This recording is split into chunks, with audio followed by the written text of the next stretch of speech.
The question is, how do I stop procrastinating? How do you stop putting things off that are important, that you need to be able to do? So I'm gonna give you a few quick tips on how to eliminate procrastination. The first tip I would say is put it off. Procrastinate, procrastinating, all right? I kind of put that tongue in cheek, but if you're so good at putting things off, then put off putting things off. The second tip I would say on how to overcome procrastination is this thing called break things into chunks. Break things into chunks. They call them tiny habits.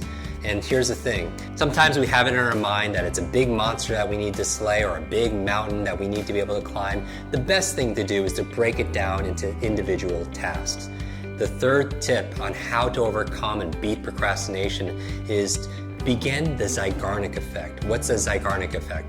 In our memory training that we do, teaching people how to remember names and faces and languages and so on, we talk about the Zeigarnik Effect. And basically, it was this psychiatrist, Dr. Zeigarnik, and she was in Europe at a cafe, and she noticed that the wait staff would remember everyone's orders. Have you ever had somebody like that at a restaurant? Remembered all the orders by using their memory.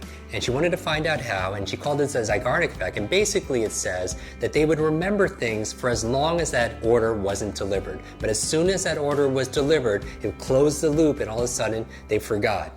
How do you apply that to procrastination?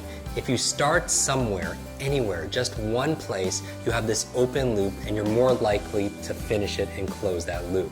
The next thing I would recommend on how to overcome procrastination is be kind to yourself. What do I mean when I say be kind to yourself?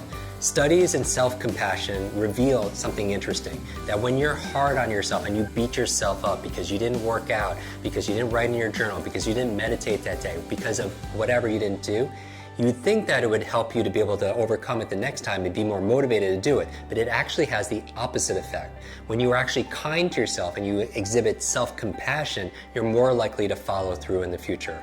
And the last quick tip I would recommend is really to tune into your why. One of my very favorite books is a book called Start With Why by Simon Sinek.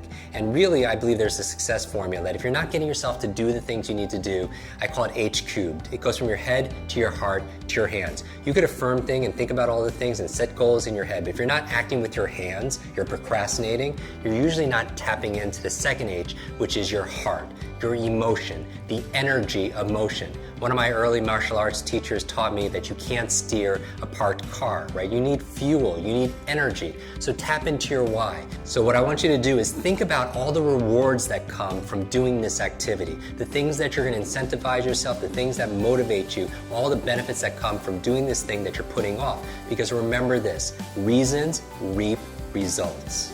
So I hope one of these quick tips helps you to be able to end this thing called procrastination and you can live the life that you desire and that you most deserve.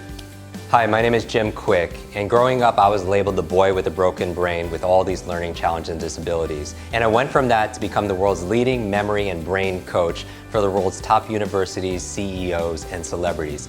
Over the past 25 years, I've developed all these strategies and techniques to unleash the power of your super brain. I want to share these techniques and methods with you. I hope you'll join me.